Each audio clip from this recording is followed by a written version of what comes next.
Hi everyone, and welcome to the meditation service. I'm Sensei Tony. If you're joining us for the first time, our meditation services last about an hour. They include Dharma talk, some chanting, some offering of incense, and some silent meditation or silent sitting. So if you haven't joined us before, just follow along. Another thing, something you may want to do is get a copy of the Book of Common Meditation.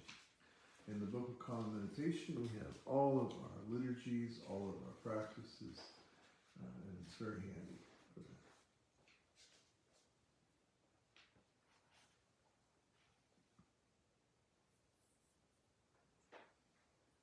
that. Let us celebrate the liturgy of the day E. In the name of compassion, creativity, and clarity, may we open our minds to the oneness of all life and seek and serve the one body. Beloved community, all is one. Thus we have heard. Let us take refuge. I take refuge in the teachings of the universe, the three principles of oneness. Let us make the accord. I take refuge in the three practices of oneness, which transform all suffering. The Thanksgiving. Let us give thanks. I take refuge in the community of those who have awakened to the oneness of all life. I share gratitude for this precious life, offering succor to all those who have lost loved ones to suicide. In giving thanks for the sacred society of the Dragonfly Sangha, may all be free from the suffering caused by the delusion of separation and come to know the peace of abiding in oneness.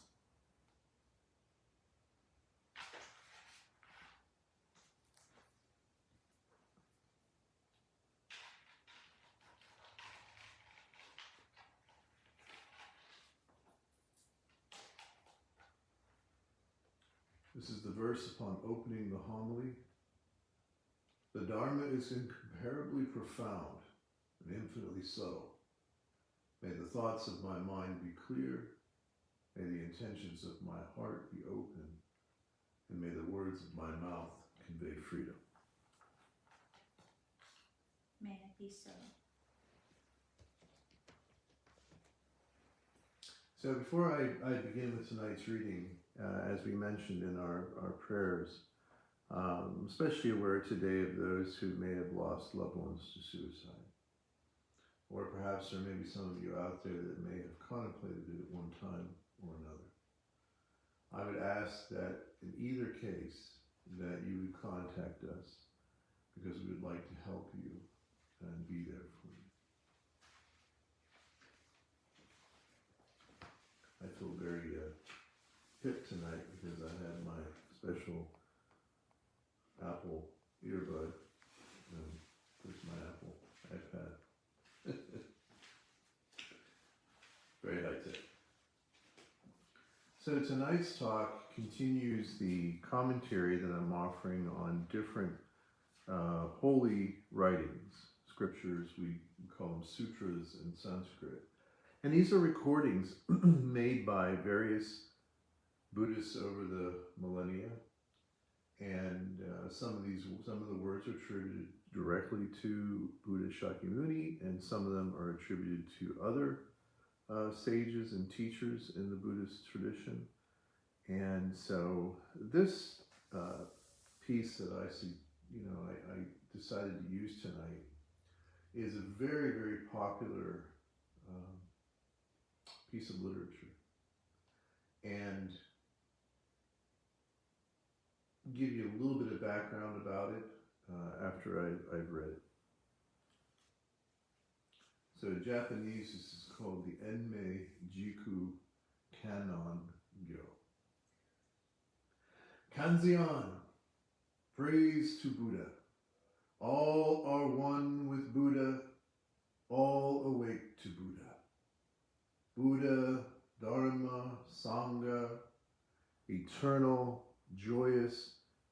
transcendent, clear. Through the day, Kanzeon. Through the night, Kanzeon. This moment springs from mind. This moment itself is mind. So this version, which is called the 10-line Kannon Sutra, is actually a shorter version that comes from chapter 25 in the famous Lotus Sutra. And this version is the version that's used liturgically.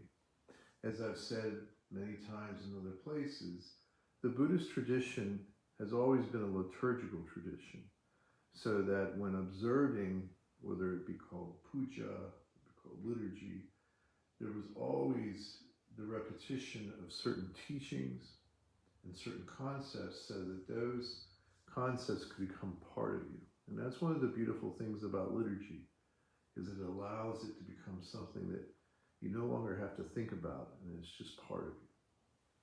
So this sutra is praising this character, Kanzeon. So tonight's a bit in depth. I thought I'd give you something a little deeper tonight. So as we go into this, please see it broken into three categories. So I'm going to first talk about the sutra itself. I'm going to talk about the character of Kanzeon and a little bit of the history there. And then I'm going to go into the meaning of archetypes. And then I'm going to talk about specifically how the archetype of Kanzeon is understood in Buddhist tradition, and particularly by our school. So the first thing to note about Kannon, or Kanzeon, and also known as Avalokiteshvara, this is a Buddhist archetype, a Buddha or Bodhisattva archetype. And this character is very important. One of the interesting aspects of this character is that ultimately it teaches us something about a popular topic these days, which is questions about gender and sexuality. The figure of Kannon, Avalokiteshvara, Kanzeon, ultimately transcends all ideas of gender or sex. And in fact, in some cases, Kanzeon can appear as a male. In other cases, Kanzeon will appear as female. And I would say probably the feminine or female version is probably the most popular. But ultimately what it's teaching us is that all these constructions of the self are essentially shunyata, or they are empty. They have no existence apart from everything else. And so I think that's a useful way to understand ourselves.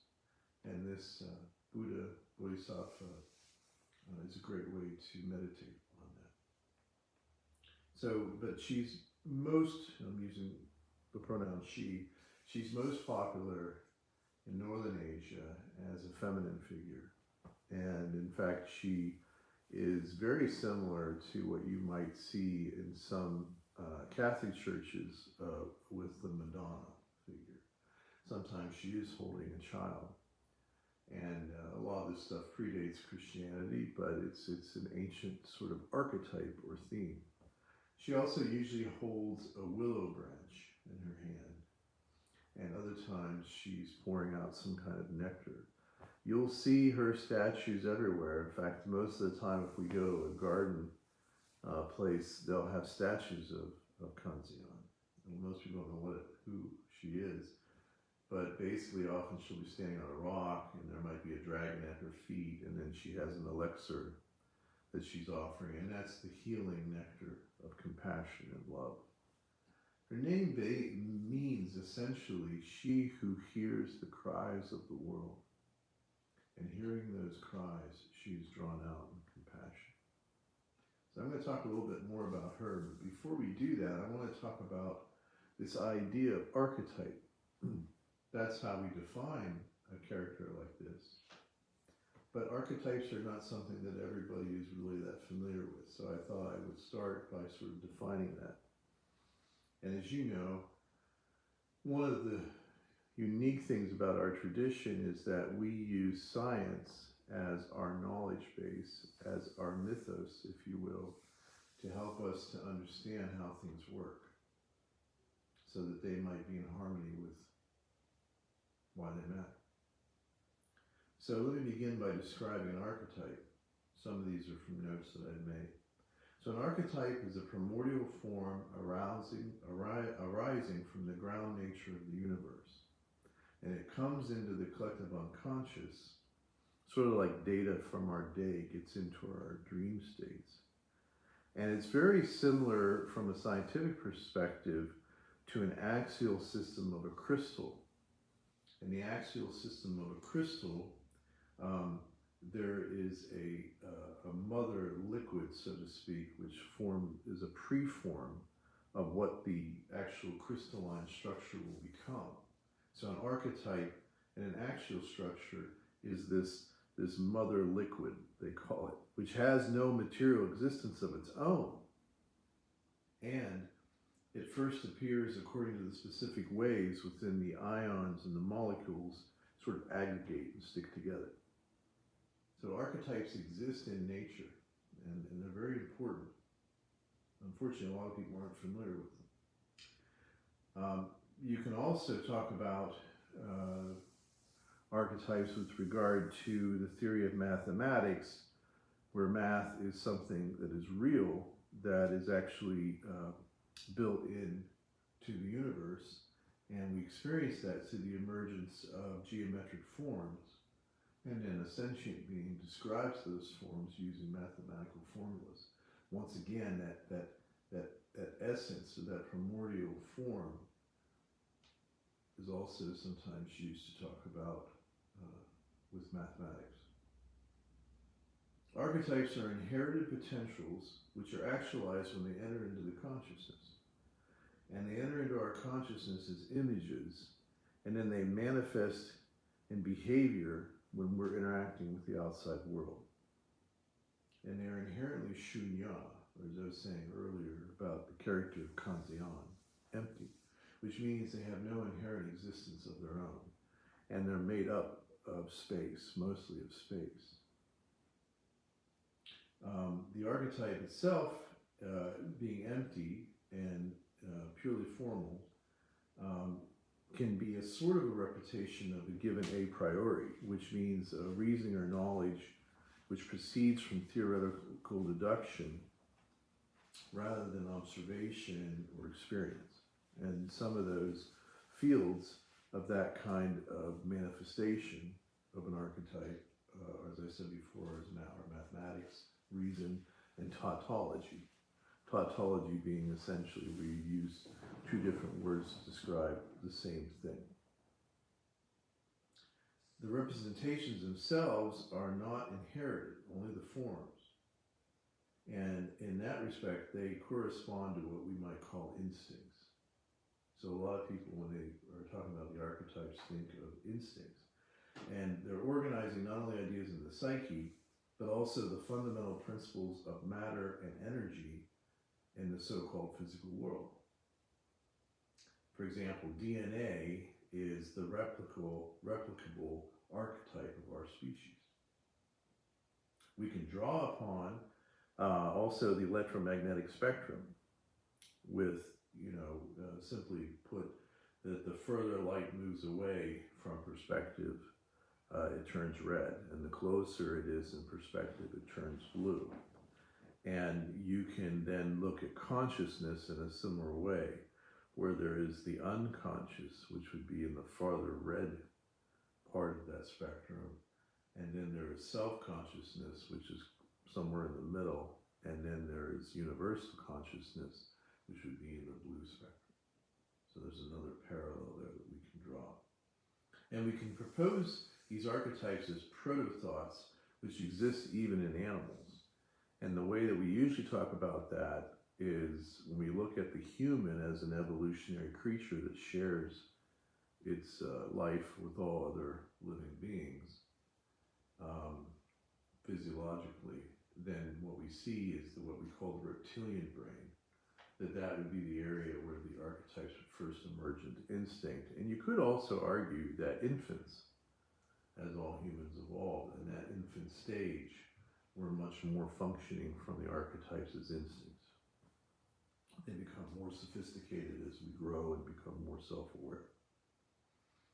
And because of the connection to sensory data, proto-thoughts are concrete and self-contained. In a sense, they're thoughts in themselves, but they're not yet capable of symbolic representations or object relations the way it would be with a self-conscious sentient.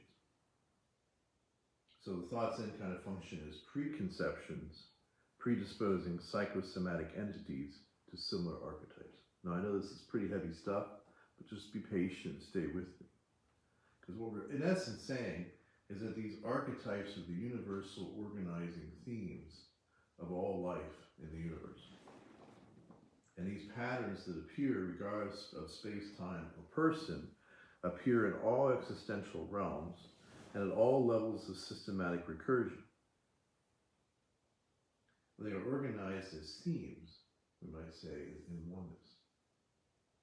And we can describe them as the potential world outside time and space.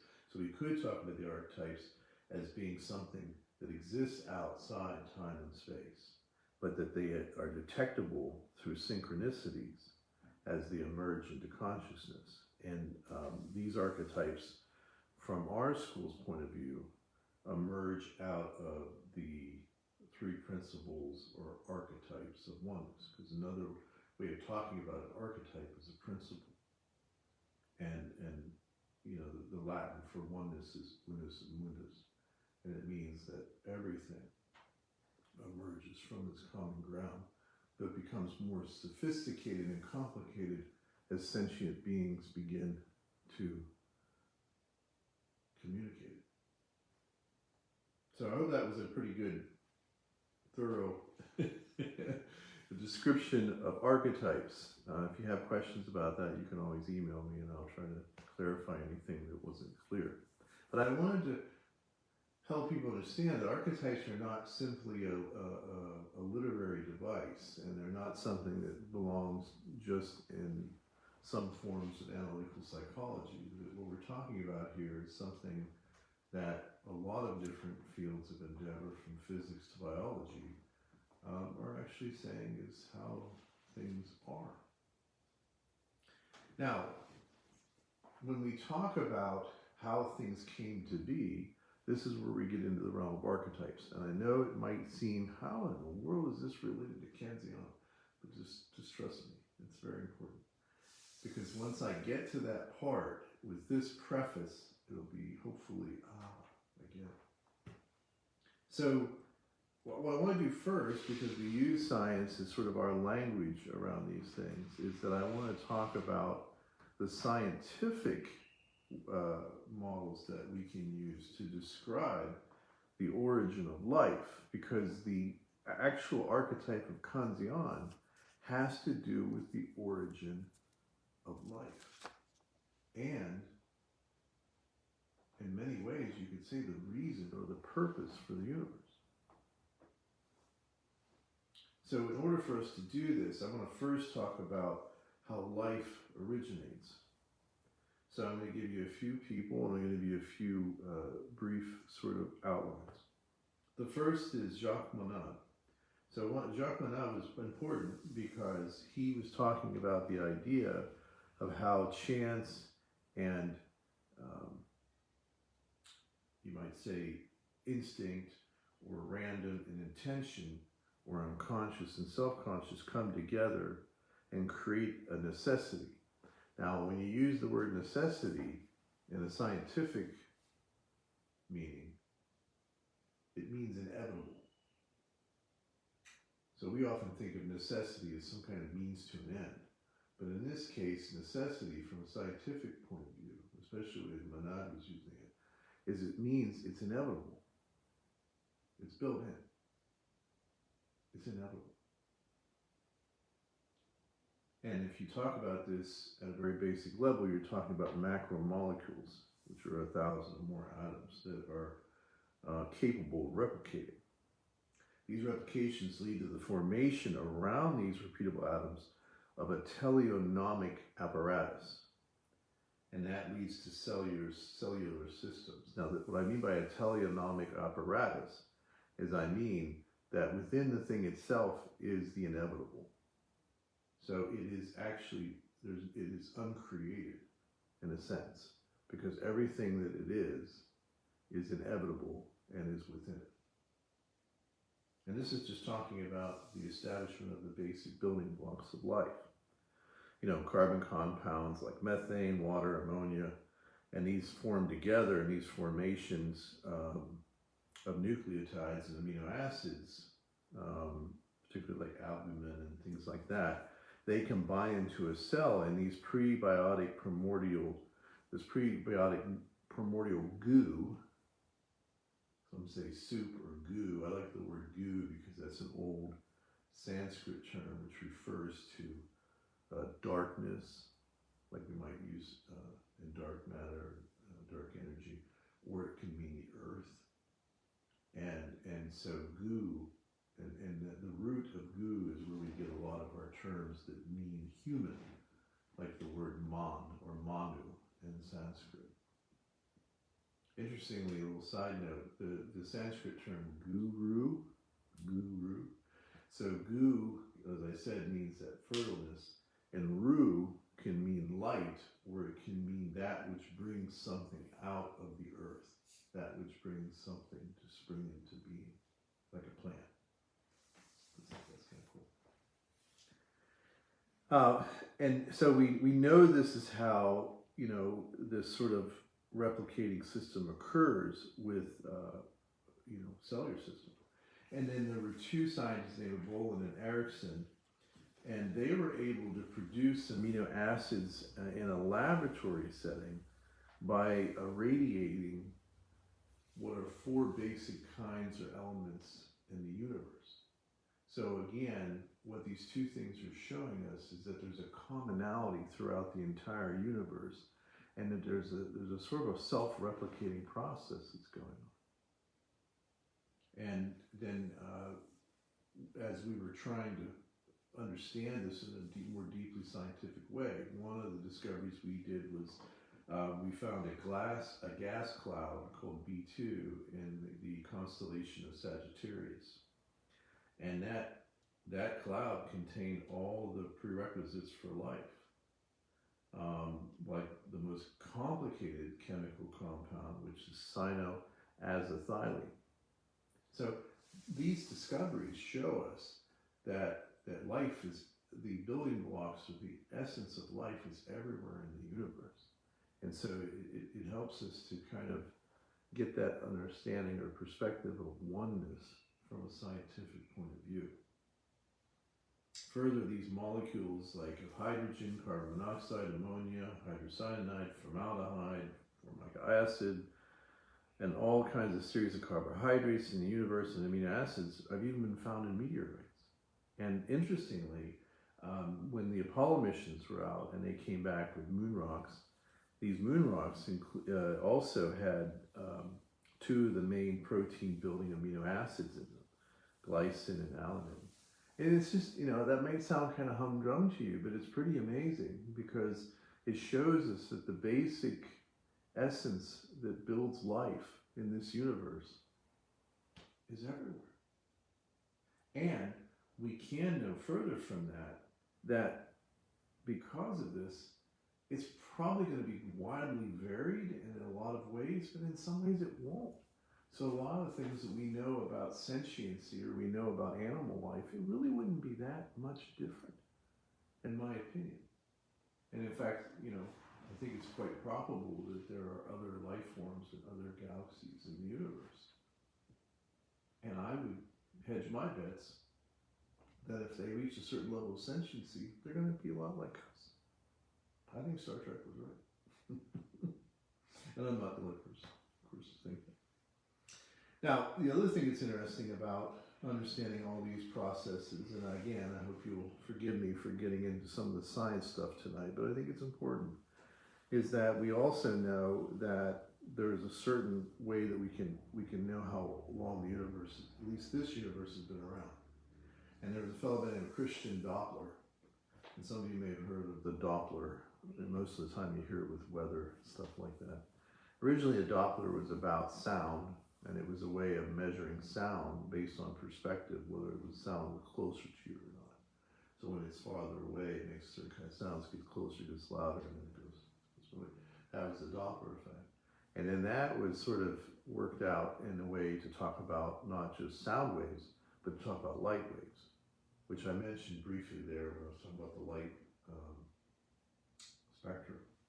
But what's interesting about this is that this Doppler effect can tell us the velocity of stars. And what's interesting is it also helps us to know that all the stars in the universe and all the galaxies have the same chemical consistencies.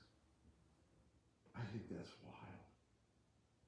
When you even get a tiny little glimpse of how big this place is, it's pretty wild.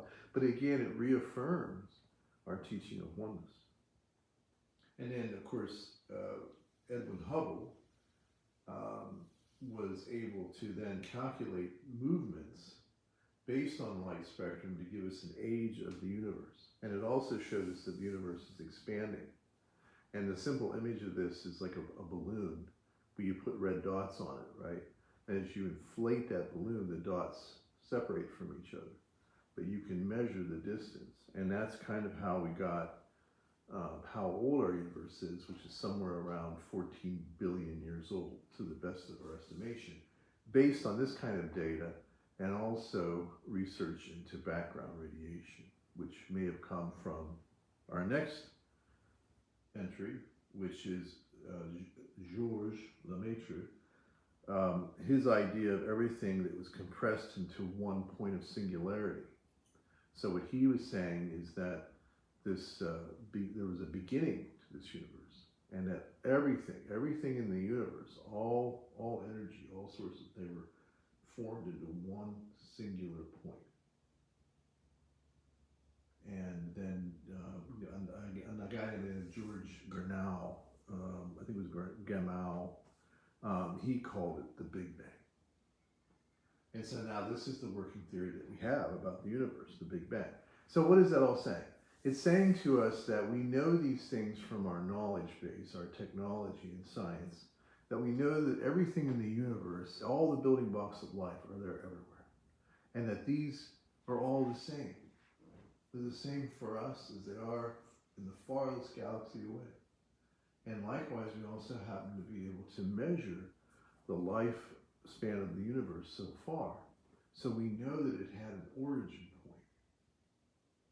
Again, I'll get back to why this is going to be important for Kanzeon. So that's that aspect. From here, we move into a scientific theory called scientific pandeism. Now, this is interesting. Scientific pandeism is a theory that before the Big Bang, because that's the question, like, okay, there's the Big Bang, but what happened before it? And so scientific pandeism postulates the theory that before the Big Bang, there was a neutron consciousness, some form of consciousness that existed before the Big Bang, and then self-destructed.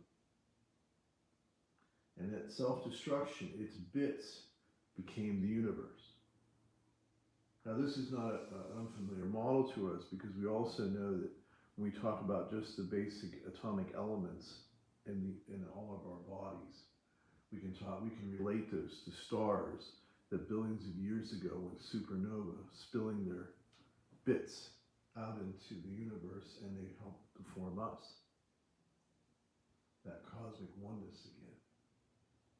So this is a scientific theory in saying that this is how things happen, and that it's reasonable from this theory that this consciousness is currently reassembling itself through the continued formation of a collective consciousness or intelligence in the form of sentient beings. and in our case, the human race. And the innate drive for such cosmic reassembly explains why it is so natural for life forms to need connection. Which from a mammalian point of view, like my cat, Basil, I mean, he loves that sense of contact. He needs that connection. Humans do the same, but it gets even more complicated with us. So all that's important to know is that what I'm going to share with you next about the meaning of Kanzeon that comes out of the Buddhist mythos is very much the same in many ways than what we know from the scientific world. And I think that's important because, as you know, part of my effort is to help us to reunite how things work and why they matter, and bring them together. So now, let me explain what this sutra means. Why is it praising Kanzeon? So, this is what you might call panentheism. A lot of people are familiar with the word pantheism, but this word, which comes from a German theologian, Pannenberg, it means panentheism. What does that mean? It means that this ground consciousness, this primordial ground nature of the universe, is not only within the universe, but in a sense too is transcendent. So it's a both and. And that's what makes it different from pantheism or from theism. So what does this mean? So what we're saying is, for lack of a better word, we're going to talk about it as the eternal. So when I use the word eternal, I mean that it's not conditioned by time and space. And the eternal manifests as personified archetypes. The eternal manifests that which is outside time and space is personified as archetypes. And so the main, two of the main archetypes that you find in the Buddhist tradition are the archetypes of Amida, that we chant, the Nembutsu, Namo Amida Butsu, and also Kanzeon. And Amida generally translates, they're formations of words in two forms. Amida, it means infinite light and life.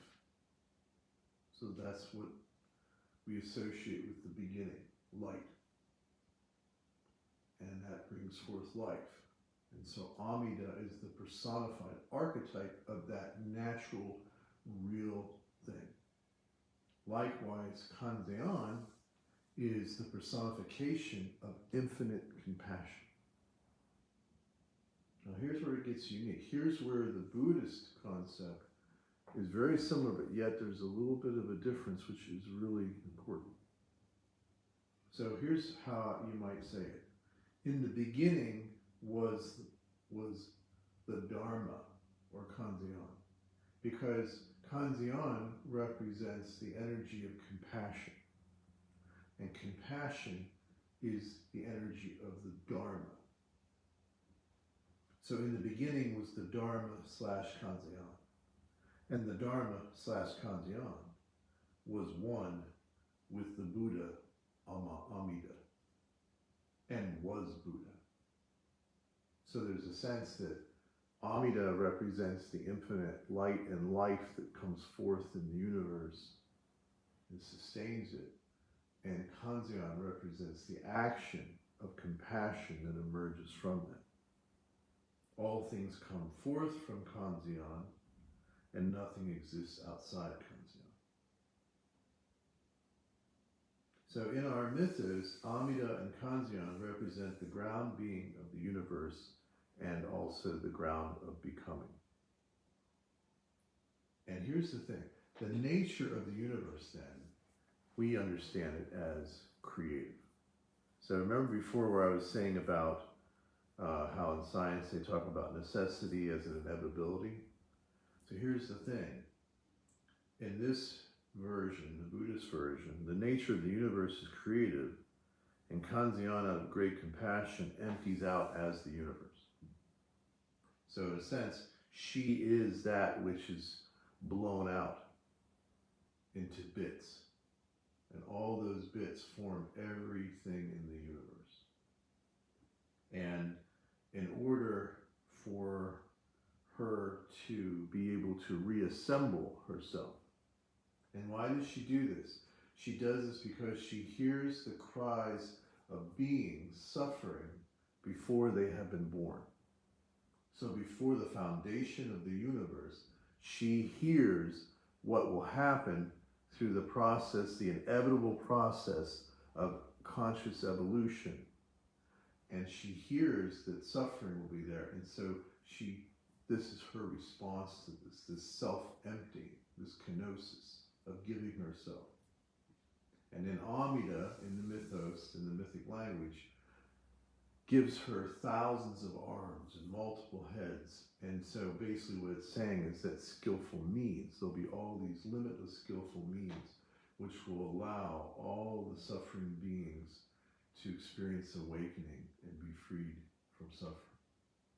And this is done through the action of wisdom and compassion. And then the idea is that as Kanzeon split, right, and all these myriad forms, which are us and everything in the universe, Amida's, through the great vow, the Bodhisattva's vow, puts her back together as an infinite cosmic community. And as we say, the one body of the Buddha. So what we're saying here is that the nature of the universe is creativity, which is change. And creativity is the nature of reality. The necessary or inevitable nature of reality. And this creative expression is sometimes painful and sometimes pleasurable. The intention is to overcome separation. So discernment is a positive form. So I was saying here, to overcome separation, so that when we talk about separation, we understand that separation can take two forms. One form of separation is that which leads to suffering. The other is an initial form of consciousness that we call discernment. And in discernment, that's kind of what you might say a positive or light aspect of separation, which allows for the expression of the many or diversity. Basil's joining us. And the idea of it is that from the many come the one. E pluribus unum. But the separation which causes suffering, the compassionate action of restoring oneness, which is another word for interdependence, and therefore questions, and here's what's really important, therefore questions that we normally struggle with about good and evil, sorrow and happiness. The thing that's so important is this helps us to understand that because of the way the universe is, the answers to those questions don't lie outside of us. In most myths, it's the gods and the human. And the gods are the ones that have all the answers. And the gods are the ones that create sorrow and happiness for us. What this model does, much like the scientific pantheism, is it shows us that it's within us. It lies not with the gods, but is available within every sentient being. And that we're responsible for our own happiness. And simultaneously, we are unique and essential expressions of the cosmos. So I know that might seem like a lot to digest and take in, but I think it's really important. And I don't think if I had just told you the second or third part, it wouldn't have really, I don't think, made such an impact. So what we're saying here is that these Buddhist mythos, this Buddhist concept that everything is based on, is something that has parallels directly in our best bet, which is knowledge based on what we call science. And I think that's fantastic. And it clears up a lot of things. Because if the ground consciousness is something that had to experience that kind of thing as a response to the suffering that it knew would be there, and that the whole thing's inevitable. So there's no question of why it began or where it's going. We know. It's inevitable. It's a scientific necessity. It's just what happens. It's just the nature of the universe. It just is. And that it emerges out of space, shunya. But that it's not just some mindless process. And that's what the meaning of the passage is when it says, you know, basically when we're talking about the sutra. So let me just go back to that for 1 second, because I think that'll kind of bring it home. Whenever we're talking about the sutra itself, what's being expressed there is that all are one with Buddha, that's simple enough. All awake to Buddha, that's the inevitability. That's the destiny of all life. And that it is this nirvana, this experience of this oneness, has the characteristics of being eternal, which means it's not defined and limited by space and time dimensions. It's joyous, so it's always an interconnected sense. And it's transcendent, so that it's not stuck in anything. It always has spaciousness from which to understand things. And it's clear. And it says, through the day, Kanzeon, through the night, Kanzeon. Well, essentially it's saying that this working of the Bodhisattva's vow through the personification of Kanzeon is always happening. Always happening. And that's the process of cosmic individuation. Another word for that is karma. And then it finishes by saying this moment springs from mind. And usually that's translated as a capital mind N. So the thoughts of Kanzeon come from my mind. But my mind is the mind of Buddha. So it shows us an interesting sort of paradox there, that what we are experiencing as human beings on a certain level, as mind, I'm having thoughts of Kanzeon. So everything I told you tonight, I'm having thoughts about that those very thoughts have their source in the ground nature. So when someone asks you what's the meaning of the universe, our answer is wise compassion. And if someone asks you where's everything going to end up, Buddha. Like I said, it's a deep subject, and I'm sure some of you may have questions, so please feel free to contact me and ask them. I'll do my best to clear them up. All right, let's continue with our liturgy.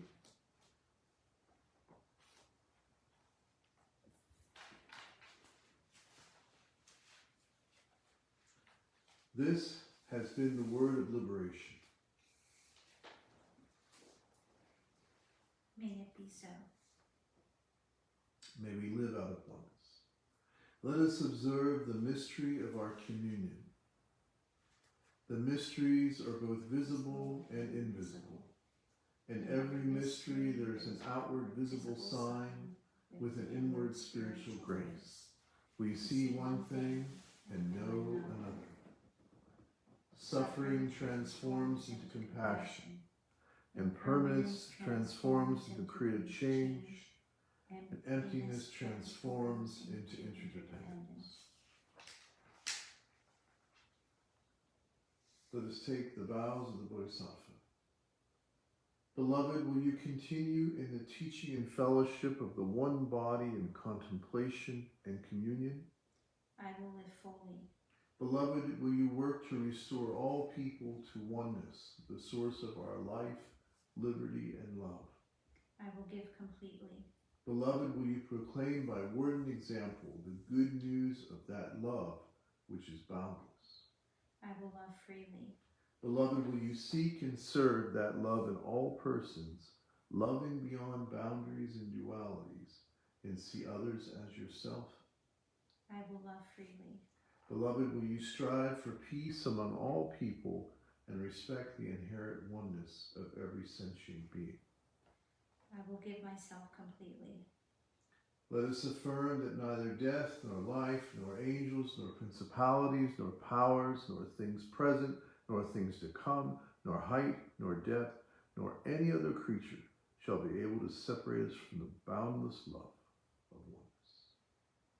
I confirm the reality of oneness with my life and love. We will now make the offering of incense. I would ask that you would offer incense at home, at your home centering space or altars.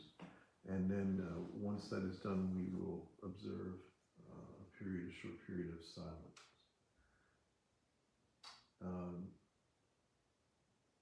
If anyone has any questions about how to do this at this stage, I had one person write me and say, what do I do here? Well, this is where you have to have a centering space and you have to have an altar. And this is where you would go then and offer incense while we chant. Tonight's chant that we're going to use is going to be the Kanzeon chant. So if you're not familiar with it, just chant after me.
Knowing that we never practice alone or just for ourselves, let us offer the merit of our practices by chanting,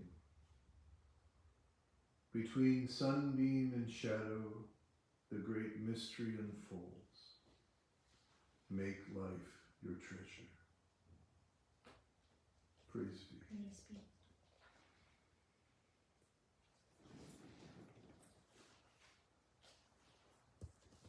Thank you, everyone. I hope that you found tonight useful and helpful. In the prayers, I did mention, I want to say it once again, that a lot of people out there struggle with suicide. And a lot of people have experienced the loss of loved ones through suicide. I just want you to know that we're here for you in either case. We've worked with lots of folks facing that challenge, and I believe that we can help you to find a way out of that, and that we can offer comfort and insight for those who are grieving. So my blessings on everyone. Thank you again for being with me. Have a good night.